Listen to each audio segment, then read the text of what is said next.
तशी तर बायकांना भरपूर कामं असतात घरामध्ये, पण ते दिसूनही येत नाहीत आणि काउंटही केले जात नाही. असे भरपूर पेंडिंग कामं आज मी करून घेतले. तर हे सोयाबीन जरासे खराब वाटत होते, म्हणलं निवडून घ्यावे, म्हणजे जेव्हा केव्हा गव्हाचं दळण करेन तर लगेच टाकता येतील त्याच्यामध्ये. मी प्रत्येक गव्हाच्या दळणामध्ये थोडेसे सोयाबीन टाकते, म्हणजे काय होतं, चपाती पण मऊ होते आणि एक्स्ट्राचं प्रोटीनही आपल्याला खायला भेटतं.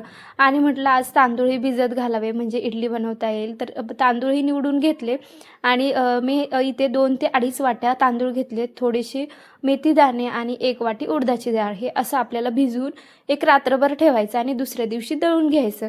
पुढची प्रोसेस मी पुढच्या व्हिडिओमध्ये तुम्हाला दाखवेलच. त्यानंतर मी देवाला दिवा लावला आणि थोडंसं सामान घेऊन आले होते म्हणजे इथे शेजारच्या दुकानामधून.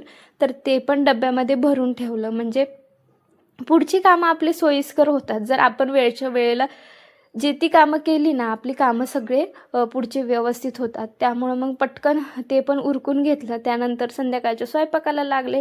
आज बनवायचा होता मला मसाले भातच फक्त, तर त्याचीच तयारी करत होते. मस्त टोमॅटो वगैरे, बटाटा सगळं कट करून घेतलं आणि कोथिंबीरच नव्हती, तर तसंच मग केलं. म्हटलं जाऊ दे आता, कोथिंबीर आणायला गेलं असते ना, खूप उशीर झाला असता. आणि डाळी पण नव्हत्या, फक्त मसूरच्या डाळीचीच खिचडी मग मी बनवली.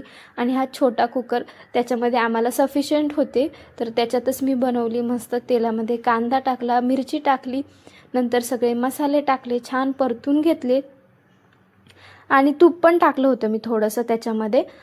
मस्त आता तांदूळ आणि डाळ सगळं टाकलं आणि ते मिक्स करून घ्यायचं आणि त्यानंतर पाणी टाकून घ्यायचं त्याच्यामध्ये. खूप छान असा मसाले भात होतो अशा पद्धतीने केला तर. आणि आहे ना, लगेचच झाकण नाही लावायचं, थोडंसं पाणी सोक होऊ द्यायचं आणि मग झाकण लावायचं. मग छान मऊ असा भात होतो आपला तयार. तुम्हाला व्हिडिओ कसा वाटला नक्की सांगा. व्हिडिओला लाईक, शेअर आणि सबस्क्राईब करा. चलो बाय.